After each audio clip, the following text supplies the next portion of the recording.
Everyone, welcome to GDC nursing YouTube channel. तो अभी पिछले कुछ क्लासेस से हम कार्डियोवास्कुलर सिस्टम से रिलेटेड डिजीज की बात कर रहे हैं।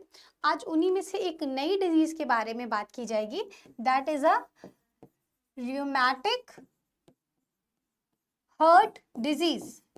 वो हमारी क्या है? Rheumatic heart disease. ये कंप्लीटली एक नए कॉन्सेप्ट की डिजीज है। इसमें हमारा जो भी प्रीवियस लेक्चर्स थे उनसे कोई भी खास रिलेशन नहीं है, बिकॉज जो रूमेटिक हार्ट डिजीज है ये एक तरह की इन्फेक्शियस डिजीज है। ये ऐसी पहली कार्डियक डिजीज है जो हमारे किसी इन्फेक्शन की वजह से हो रही है। और सेकेंड मेन बात कि अभी तक जो भी हमारा कॉन्सेप्ट चला आ रहा था अदर डिजीज में कि हमारी ब्लड वेसल्स डैमेज हो रही हैं, ब्लड वेसल्स चोक हो रही हैं, हार्ट की पंपिंग नहीं हो रही है, हार्ट में ब्लॉकेज हो रहा है। तो इसमें क्या हो रहा है कि हमारे जो हार्ट के वॉल्व हैं, अभी तक जो हार्ट के वॉल्व हैं उनमें दिक्कत आने की वजह, मतलब रूमेटिक फीवर जो हो रहा है, जो रूमेटिक फीवर कॉज करने वाला स्टेफाइलोकोकस बैक्टीरिया है, वो हमारे हार्ट के वॉल्व पे जाके अटैक कर रहा है। तो वॉल्व खास तौर से इतना कोई इंपॉर्टेंस नहीं होता है वॉल्व का। बेसिकली जब भी हम एनाटॉमी की बात करें अपने हार्ट की, तो उसमें 4 चैम्बर्स का नाम सबसे पहले लिया जाता है। उसके बाद पल्मोनरी आर्टरीज होती हैं, पल्मोनरी वेन्स होती हैं, एओर्टा होती है, आर्च ऑफ एओर्टा है, इसके अलावा सुपीरियर और इन्फीरियर वेना कावा है। पर लास्ट में हम उसके वॉल्व के बारे में बात करते हैं, that is a tricuspid valve है, बाइकस्पिड वॉल्व है, सेमिल्यूनार वॉल्व है, एवी वॉल्व है। ये सारी चीजें बाद में आती हैं। तो नॉर्मली जो वॉल्व सिर्फ एक तरह से गेट का काम कर रहा है, खुलना है और बंद होना है। ब्लड को आगे भेज के समय वॉल्व को ओपन होना है, उसके बाद 0.5 सेकेंड के बाद वो वॉल्व क्या हो जाता है? क्लोज हो जाता है। वॉल्व प्रेजेंट कहाँ होता है? हमारे हार्ट के जो चैम्बर्स हैं, बेसिकली जो सेपरेशन चैम्बर होते हैं हमारे आर्ट्रियम और वेंट्रिकल के, ऑरिकल और वेंट्रिकल के बीच में हमारे दोनों वॉल्व प्रेजेंट होते हैं। एक तरफ हमारा ट्राइकस्पिड होता है, एक तरफ हमारा बाइकस्पिड वॉल्व होता है। तो जो रूमेटिक हार्ट डिजीज है, रूमेटिक फीवर भी इसको बोलते हैं, रूमेटिक फीवर, ये दोनों ही टर्म अगर हम बोलेंगे तो वो सही कंसीडर होगा, रूमेटिक फीवर या फिर रूमेटिक हार्ट डिजीज। इसमें हो क्या रहा है, जो रूमेटिक टर्म है वो टर्म क्या इंडिकेट कर रहा है कि एक तरह का इन्फेक्शन है। किस चीज का इन्फेक्शन है? बेसिकली जो इन्फेक्शन है वो ग्रुप ए, क्योंकि जो बैक्टीरियल क्लासिफिकेशन अगर आप देखेंगे तो उसमें बैक्टीरिया को कई ग्रुप में क्लासिफाई किया गया है। तो जो ग्रुप ए के बीटा स्टेफाइलोकोकस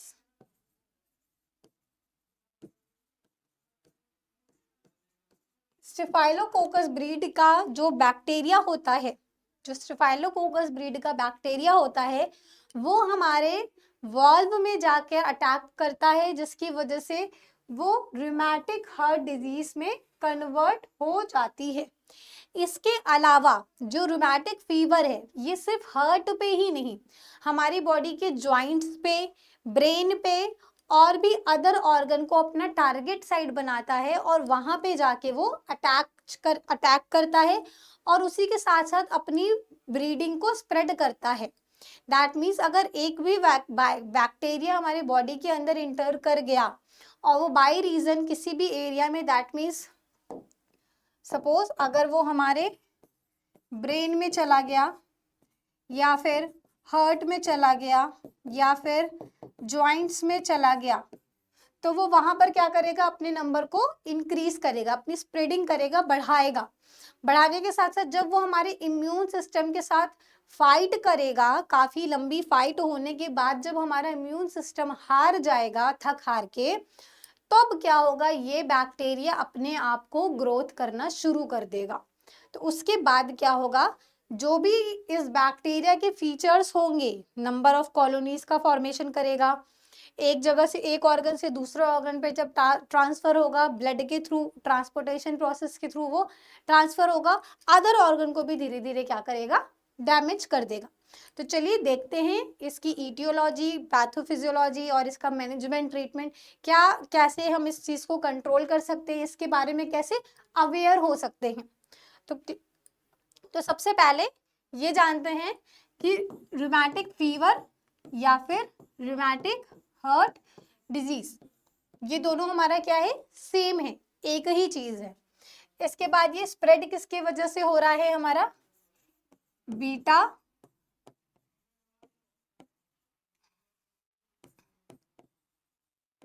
स्टेफाइलोकोकस बैक्टीरिया की वजह से स्प्रेड हो रहा है। अटैक कहाँ पे कर रहा है, वॉल्व पे, हमारी किसकी, हार्ट की वॉल्व पे अटैक कर रहा है। यहां पर देखते हैं, ये हमारा हार्ट है, राइट आर्ट्रियम है, राइट वेंट्रिकल है, लेफ्ट आर्ट्रियम है और लेफ्ट वेंट्रिकल है। Total number of chamber 4। ठीक, अब उसके बाद क्या हो रहा है, जब ब्लड का फ्लो हो, ब्लड आ रहा है हमारी बॉडी में सुपीरियर वेना कावा के थ्रू हमारे राइट साइड में, उसके बाद वो पल्मोनरी वेन्स में जाएगा, आर्टरी में जाएगा प्योरीफाई होने के लिए, वो क्या है, हमारा डीऑक्सीजनेटेड है। वहां से होने के बाद पल्मोनरी वेन्स के थ्रू वो आएगा हमारे लेफ्ट आर्ट्रियम में। तो जब लेफ्ट आर्ट्रियम में आएगा तो उसके बाद या तो सुपीरियर वेना कावा के थ्रू जब वो इंटर किया होगा ब्लड, इन्फेक्टेड ब्लड, तो यहाँ पर जो हमारा वॉल्व है, यहाँ पे 2 वॉल्व हमें दिख रहे हैं, इस वॉल्व का फंक्शन क्या होता है, ये दोनों वॉल्व एक ही टाइम पे काम करते हैं। दैट मीन्स अगर हमारा राइट साइड का वॉल्व ओपन हो रहा है तो उसी टाइम हमारा लेफ्ट साइड का वॉल्व भी ओपन होगा। तो नॉर्मली क्या होता है, जैसे ही ये वॉल्व ओपन होते हैं, बाई डायग्राम की मदद से समझते हैं। सपोज ये वॉल्व क्या है, ओपन है। जब वॉल्व ओपन होंगे तो राइट आर्ट्रियम में जो भी ब्लड का फिल हुआ होगा वो क्या हो जाएगा, धीरे धीरे ड्रेन होगा किसकी तरफ, राइट वेंट्रिकल की तरफ। और सेम ये प्रोसेस लेफ्ट आर्ट्रियम से लेफ्ट वेंट्रिकल की तरफ जा रहा होगा। जैसे ही ये पूरा ब्लड इधर से इधर ट्रांसफर हो जाता है, यहां से ब्लड इम्प्टी हो गया और ब्लड कहां पर फिल हो गया है, हमारे वेंट्रिकल्स में। वेंट्रिकल्स में जैसे ही फिल हो जाता है, ये जो वॉल्व है ये क्लोज हो जाता है। वॉल्व के क्लोज होने की वजह से एकदम % चांस नहीं होता कि जब वेना कावा से ब्लड वापस से फिल हो रहा हो तो वो उसके अंदर हमारे आर्ट्रियम से वेंट्रिकल में पहुंच सके। तब तक नहीं जाएगा जब तक ये आर्ट्रियम पूरा फुल नहीं हो जाएगा। जब तक में ये पूरा फुल हो रहा होगा, हमारा और एक वेंट्रिकल क्या हो रहा होगा, इम्पटी हो रहा होगा। तो ये प्रोसेस चलती रहती है। जब तक में हमारा आर्ट्रियम फुल होता है, हमारा वेंट्रिकल क्या होता है, इम्प्टी होता है। तो यहाँ की वॉल्व पे एक प्रेशर बनाता है जो हमारा ब्लड प्रेशर कहलाता है। तो जब ये वॉल्व हमारे काम करना प्रॉपर बंद कर दे, दैट मीन्स ये प्रॉपर पूरी तरह से क्लोज ही ना हो, सपोज ये पूरा क्लोज है तो यहाँ पे अब ब्लड का फ्लो रिवर्स नहीं हो पाएगा। प्लस जो ब्लड हमारा इसमें फिल हो रहा था वो कंप्लीटली फुल होने के बाद ही नीचे की तरफ आएगा। बट आफ्टर इन्फेक्शन यहाँ पे वॉल्व कंप्लीटली बंद नहीं हो पा रहे हैं, जिसकी वजह से लीकी मिट्रल वॉल्व, हमारे मिट्रल वॉल्व क्या हो जा रहे हैं, लीक हो जा रहे हैं। तो जब आर्ट्रियम फुल हो रहा था उसी टाइम वेंट्रिकल का ब्लड भी वहां वापस ऊपर चला गया क्योंकि प्रेशर ज्यादा था।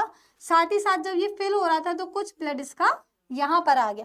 तो एग्जैक्ट अमाउंट ऑफ ब्लड या एग्जैक्ट टाइमिंग ऑफ ब्लड की चैम्बर्स के फिल होने की और एम्प्टी होने की नहीं रह गई। तो जिससे हमारा कार्डियक आउटपुट क्या होगा, कार्डियक आउटपुट क्या होगा, डिस्टर्ब हो जाएगा। कार्डियक आउटपुट क्या होगा, डिस्टर्ब होगा, बिकॉज वॉल्व की फंक्शनिंग यहाँ पर क्या हो गई है, डिस्टर्ब हो गई है। अब जब तक ये वॉल्व प्रॉपर अपना काम नहीं करेंगे, उस पर्सन का कार्डियक आउटपुट परमानेंट क्या रहेगा, फ्लक्चुएट होता रहेगा। तो जो कार्डियक साइकिल हमारी 0.8 सेकेंड की चलती थी, जिसमें हमारा 0.5 सेकेंड सिस्टोल था, 0.5 है, और 0.3 सेकेंड हमारा डायस्टोल था। तो अब ये प्रोसेस क्या हो जाएगी, चेंज हो जाएगी, गड़बड़ हो जाएगी। तो उस पेशेंट में क्या देखने को मिलेगा, जो उसकी हार्ट बीट है वो थोड़ी सी इरेगुलर हो जाएगी, एरिथमिया साउंड की तरह की हो जाएगी। तो ये हमारा कॉन्सिक्वेंस होता है आफ्टर रूमेटाइटिक फीवर में। और फीवर उसका नाम है, तो इसमें क्या होगा, जब इन्फेक्शन है। अब फीवर क्यों हो रहा है? फीवर इसलिए हो रहा है क्योंकि जो इन्फेक्शन हुआ है, जो डिजीज हुई है, ये एक इन्फेक्शन की वजह से हुई है। It occurs by the infection of किसका? बैक्टीरिया का। तो बैक्टीरिया के इन्फेक्शन की वजह से हमारी बॉडी में इम्यून सिस्टम परमानेंट क्या रहेंगे? एक्टिव रहेंगे। मैक्रोफेजेस सेल कॉन्स्टेंटली रिलीज होती रहेंगी, टी सेल्स भी वहां पे प्रेजेंट रहेंगी उस बैक्टीरिया को किल करने के लिए। बट चूंकि बैक्टीरिया ने अपने नंबर्स को ऑलरेडी लार्ज नंबर में बढ़ा लिया है, हमारा इम्यून सिस्टम उस पर सफर कर रहा है, तो इस वजह से बॉडी के रिस्पॉन्स में हमारे फीवर आने लगेंगे। और वो जो फीवर होता है वो बहुत ही ज्यादा हाई होता है। फीवर के साथ साथ उसमें पैचेस भी देखने को मिलते हैं। ये सब क्लिनिकल सिम्टम्स होते हैं जो आइडेंटिफाई करते हैं कि जो फीवर का पैटर्न है वो रूमेटिक है या कोई वायरल है या फिर कोई अदर टाइप का है। तो वो डिपेंड करता है उसके क्लिनिकल फीचर्स के बिहाफ पे। तो यहाँ पर क्या हो रहा है, हमारा वॉल्व डिस्टर्ब हो रहा है, और वॉल्व के डिस्टर्ब होने की वजह से इम्बटिंग और फुलिंग की प्रोसेस क्या हो रही है? डिस्टर्ब, जो हमारे सिस्टोल और डायस्टोल को क्या कर रही है? डिसबैलेंस कर रही है, जिसकी वजह से हमारा कार्डियक आउटपुट क्या हो जा रहा है? डिस्टर्ब हो जा रहा है। तो रूमेटिक फीवर क्या है? बीटा स्टेफाइलोकोकस के द्वारा बनाया गया एक फीवर है, एक डिजीज है, जिसमें हमारे वॉल्व जो होते हैं हार्ट के, वो क्या होते हैं? प्रॉपरली क्लोज नहीं हो पाते हैं, और ना ही तो वो प्रॉपरली ढंग से ओपन हो पाते हैं।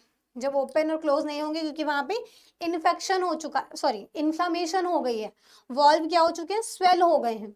तो नॉर्मली अगर एक गेट है, दरवाजा है, उसका एक प्रॉपर शेप है, डिजाइन है, बट उसी जगह उस गेट को वहां से हटा के किसी दूसरी जगह लगा दिया जाए जिसका शेप ऑलरेडी बड़ा है। अब अगर हमारा साइज ये है तो इसमें जो भी डोर होगा वो इसी साइज का होगा, तभी वो उसको क्या करेगा? बंद कर पाएगा। बट अगर हमारा गेट स्पेस इतना है और डोर ऑलरेडी बड़ा हो चुका है, तो वो क्या होगा? बंद नहीं हो पाएगा। जो हमारा देखने को मिलता है वॉल्व में during the rheumatic heart disease, rheumatic infection के दौरान वो ही प्रोसेस होती है जब हमारा प्रॉपर जो साचा होता है वो एक दूसरे में बैठ नहीं पाता, दोनों वॉल्व आपस में मिलके क्लोज नहीं हो पाते। वॉल्व के ओपन होने की वजह से, स्पेस बने रहने की वजह से ब्लड का जो हमारे दोनों जो चैम्बर्स हैं उनका जो ब्लड फिलिंग और इम्पटिंग टाइम है वो डिस्टर्ब हो जाएगा। अगर इसकी एपिडेमियोलॉजी की बात की जाए तो बेसिकली 5 से 15 ईयर के बच्चों में ये चीज देखने को बहुत ही ज्यादा मिलती है। और अगर चिल्ड्रंस में भी देखा जाए तो जो फीमेल्स होती हैं उनमें भी ये डिजीज ज्यादा होती है एज कंपेयर टू मेल। अब जैसे लास्ट एक लेक्चर में हम लोगों ने डिस्कस किया था कि जो हार्ट अटैक है वो मेल्स में ज्यादा देखने को मिलता है, फीमेल में कम। तो उस टाइम हमें बहुत खुशी हुई थी ये जानने में, बट आज देख लीजिए यहाँ पे रिवर्स हो रहा है, फीमेल्स में रूमेटिक फीवर ज्यादा हो रहा है एज कंपेयर टू मेल में। और सिर्फ हार्ट में नहीं, हम चाहे तो अर्थराइटिस की बात करें, चाहे तो ब्रेन स्ट्रोक की बात करें, चाहे तो हमारा रूमेटिक हार्ट डिजीज की बात करें, ओवरऑल जो रूमेटिक बैक्टीरिया है वो फीमेल्स में ज्यादा अटैक करता है एज कंपेयर टू मेल में। और अगर ओवरऑल एज की बात की जाए तो 5 से 15 साल के बच्चों में ये चीजें ज्यादा देखने को मिलती हैं, क्योंकि तब तक की जो एज ग्रोथ होती है उसमें प्रॉपर इम्यून सिस्टम हमारा बहुत ही स्ट्रांग नहीं होता है, वो कहीं ना कहीं वीक होता है। और अगर इन प्रॉपर वैक्सीनेशन हुआ हो, वैक्सीन कंप्लीट नहीं हो पाई हो, डोज मिस हो गई है, या ड्यूरेशन ज्यादा हो गया है, गैप हो गया हो, तो उस वजह से ये सारी चीजें देखने को मिल सकती हैं। अदरवाइज अगर हमारा इम्यून सिस्टम बहुत ही एक्टिव है, सपोर्टिव है और वर्किंग है, तो कितनी भी हम बैक्टीरिया के नाम ले लें, याद कर लें, उनकी स्टडी कर लें, वो डिजीज हमें तब तक नहीं हो सकती है जब तक हमारा इम्यून सिस्टम एक्टिव है, परफॉर्म कर रहा है। तो इसको एक्टिव बनाने के लिए हमारी लाइफस्टाइल हेल्दी होनी चाहिए, हमारा डाइट प्लान हेल्दी होना चाहिए, साथ ही साथ वैक्सीनेशन टाइम टू टाइम होना चाहिए। तो ये एक तरह का अवेयरनिंग चीज है कि वैक्सीन क्यों जरूरी होती है। वैक्सीन इसीलिए जरूरी होती है कि अगर आपने दो वैक्सीन के बीच में गैप कर दिया है या वैक्सीन की डोज को मिस कर दिया है, तो हमारा इम्यून सिस्टम वहां पे क्या होता है, सफर कर जाता है, कॉम्प्रोमाइज हो जाता है, स्लो हो जाता है। तो उसको मेंटेन ना कर पाने की वजह से ऐसे स्टेफाइलोकोकस जो हमारी बीटा क्लास के हैं, ग्रुप ए के हैं, वो सब आके अटैक कर देंगे। जबकि उसी पर सराउंडिंग में कई लोग एक साथ रह रहे हैं, ओवर क्राउडिंग की वजह से भी ये डिजीज देखने को मिलती है। क्योंकि अगर ओवर क्राउडेड एरिया है, कई तरह के लोग हैं जो अलग अलग जगहों से आए होंगे, जब अनहेल्दी इन्वायरमेंट वहां पे बनेगा, अनहाइजीन तरीके से लोग रहेंगे, तो कोई कहीं से भी किसी बैक्टीरिया को अपने साथ लेकर आया होगा, हमें तो नहीं पता, क्योंकि बैक्टीरिया नेकेड आई से नहीं दिखते हैं। बट सपोज अगर कोई बैक्टीरिया किसी के कंधे में बैठ के आ गया हो, सर पे चढ़ के आ गया हो, हाथ में चिपक के आ गया हो, और हमने हैंडशेक किया हो, हमारा इम्यून सिस्टम तो वीक था बट सामने वाले का स्ट्रांग था, तो उसको तो कुछ नहीं हुआ। बट एक हाथ मिलाना, हैंडशेक करना हमें भारी पड़ जाएगा। या डायरेक्टली कम्युनिकेट कर रहे हैं, मुंह से सलाइवा स्प्रेड हो गया, गलती से थूक निकल गई है बोलने में, खांसने में, छींकने में, या एयर में वो पॉल्यूशन, वो बैक्टीरिया मिल गया हो, तो उस वजह से जब हम उस चीज को इनहेल करेंगे तो क्या होगा, हमारा इम्यून सिस्टम कमजोर था, तो वो डिजीज किसको होगी, हमें होगी। बट अगर वो सामने वाले को नहीं हुई है तो जरूरी नहीं है कि हमें भी ना हो। It's totally depend upon the specific और इंडिविजुअल पर्सन इम्यून सिस्टम।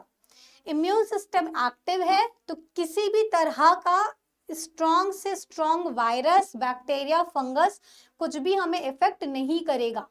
और अगर हमारा इम्यून सिस्टम वीक है तो हमें कुछ भी हो सकता है, कहने को ट्यूबरकुलोसिस भी हो सकती है, कहने को लेप्रोसी भी हो सकती है, कोई भी चीज हो सकती है। वो डिपेंड करता है कि हम किस सराउंडिंग में रह रहे हैं। तो रूमेटिक फीवर के बारे में ये दो चीजें हमने जानी है, जो उसकी इपिडेमियोलॉजी थी। तीसरा पॉइंट इसका कि ओवर क्राउडेड एरिया में ज्यादा होता है। ओवर क्राउडेड में क्यों हो रहा है, क्योंकि भाई क्राउडिंग एक जगह बनी है पर आई तो कहीं और से है ना। सबका घर अलग अलग है, मोहल्ला अलग है, शहर अलग है, कुछ तो देश भी अलग है। महाकुंभ सबसे बड़ा एग्जाम्पल है इसका, बहुत ही ज्यादा क्राउडिंग हुई थी, ओवर क्राउडिंग हो गई थी, एक्सेस से ज्यादा लोग थे, और वो लोग अलग अलग जगहों से आए थे, कोई एक घर का सदस्य उसमें नहीं था। तो जितने भी लोग आए थे और जहां जहां से आए थे, कोविड ड्यूरेशन का अगर हम टाइम याद करें तो कोविड ड्यूरेशन में भी यही था कि जो ओवर क्राउडेड जगह से, जहां से वो वायरस स्टार्ट हो रहा है, जहां से वो वायरस जनरेट हुआ है, उस जगह से अगर कोई अदर कंट्री में जा रहा है, अगर शहर में जा रहा है, गली मोहल्ले में जा रहा है, तो उस एरिया को भी वो क्या कर रहा है, कोविड वायरस के थ्रू इंगेज कर रहा है। वहां भी कोविड वैक्सीन के वायरस, कोरोना वायरस प्रेजेंट हो रहे थे, और जब वो स्प्रेड होने लगे एयर में, और जब हमने उस एयर को इनहेल किया, तो उसकी तो वैक्सीन हमारे पास थी ही नहीं, क्योंकि उस टाइप का कोई वायरस किसी ने एज्यूम ही नहीं किया था। तो पर्सन क्या कर जाएगा, कोविड पॉजिटिव हो गया था। तो वही रीजन था हमारा ओवर क्राउडेड का, जिसकी वजह से हमने क्या फेस किया था, लॉकडाउन फेस किया था, इस ओवर क्राउडिंग को कम करने के लिए। तो भीड़ भड़क्के वाले एरिया में जाने से अधिकतर बचना चाहिए। तो आजकल के जो लोग हैं ना, वो इसीलिए बहुत ही ज्यादा क्राउडेड एरिया में नहीं जाते हैं, या अगर जाते हैं तो सैनिटाइजर अपने साथ रख के जाते हैं, मास्क का यूज करते हैं और एक डिस्टेंस मेंटेन करते हैं। तो ये थी बात उसकी एपिडेमियोलॉजी की। Now pathogenesis,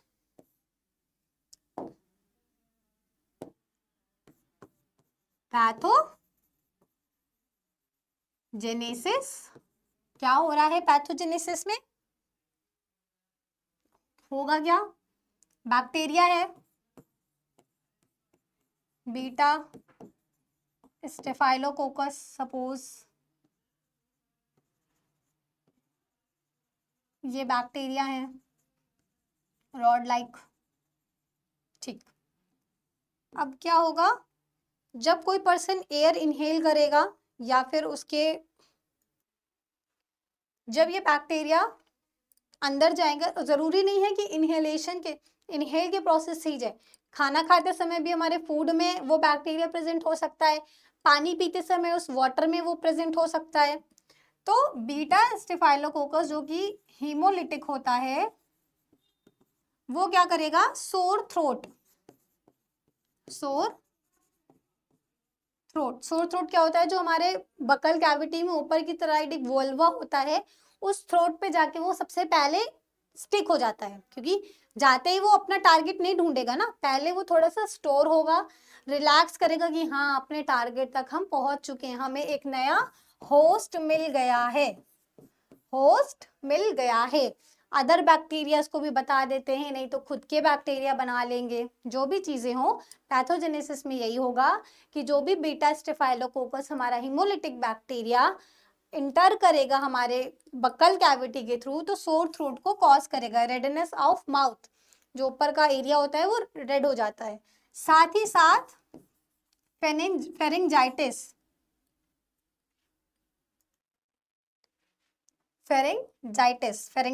itis, that means inflammation. कहाँ पर, हमारे फेरिंग्स रीजन में, जो गले में है, इस रीजन में इन्फ्लामेशन कॉज होगी, रेडनेस कॉज होगी, पेन होने लगेगा।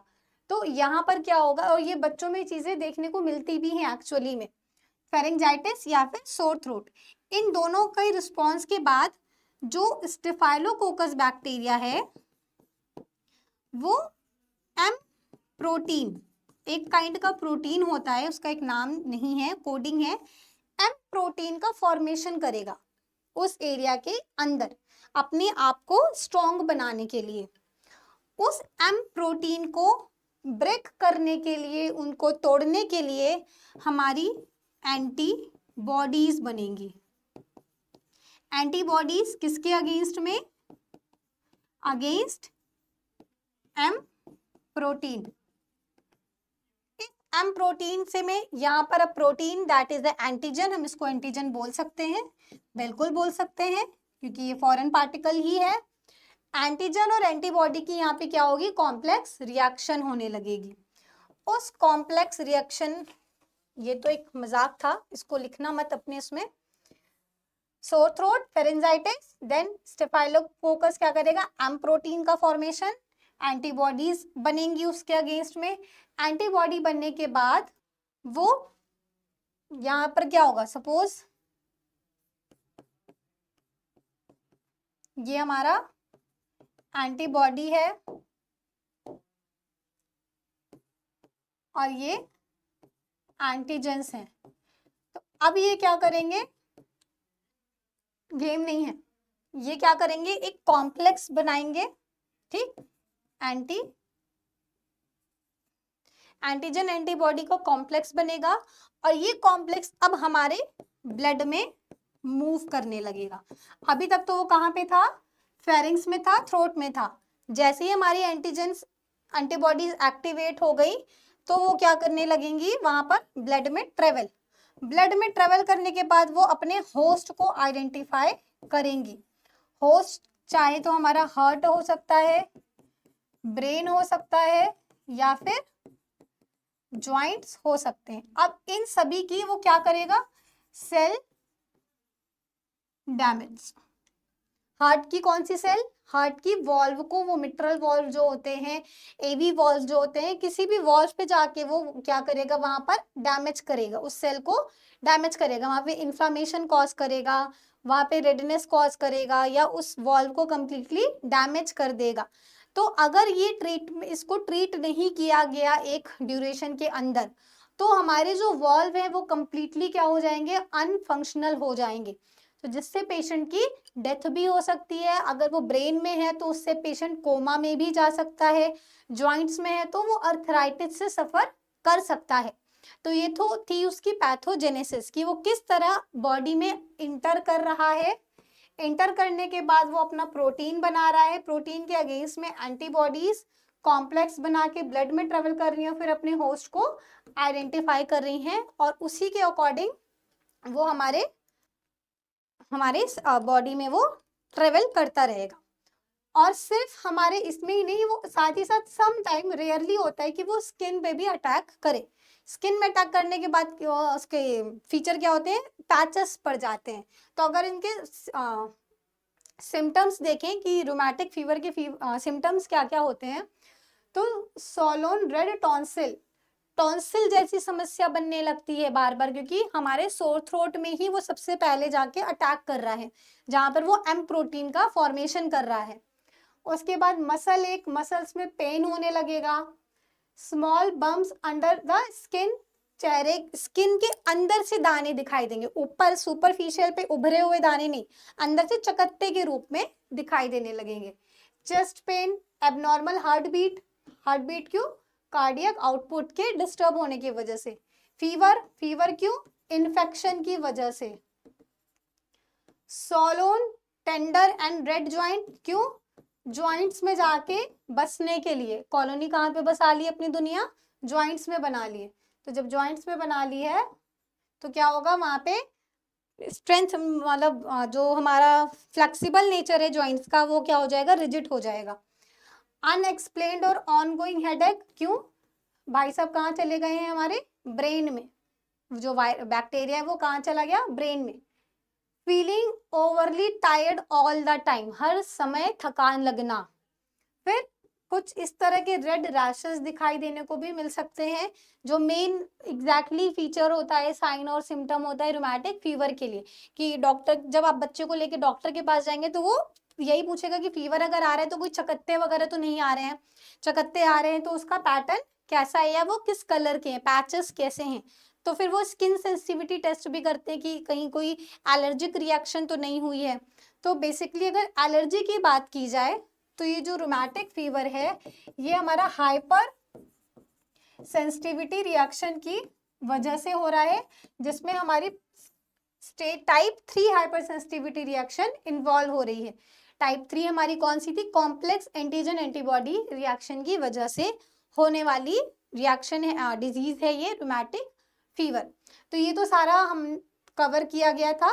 डायग्नोसिस की अगर बात करें तो डायग्नोसिस अलग अलग होती है, अगर वो ब्रेन से रिलेटेड है, सिम्टम्स के बिहाफ पे हम उसको डायग्नोस करेंगे, MRI, CT scan, blood test, heart की ईसीजी, एंजियोग्राफी, कोलोनो, अगर अदर्स ब्रेन में है तो एमआरआई वगैरह करेंगे, स्किन में है तो पैचेस टेस्ट करेंगे, हर अलग अलग टाइप से हम उस चीज को मैनेज कर देंगे, डायग्नोस करेंगे, और आफ्टर डायग्नोसिस उसका ट्रीटमेंट हम तुरंत से स्टार्ट कर देंगे।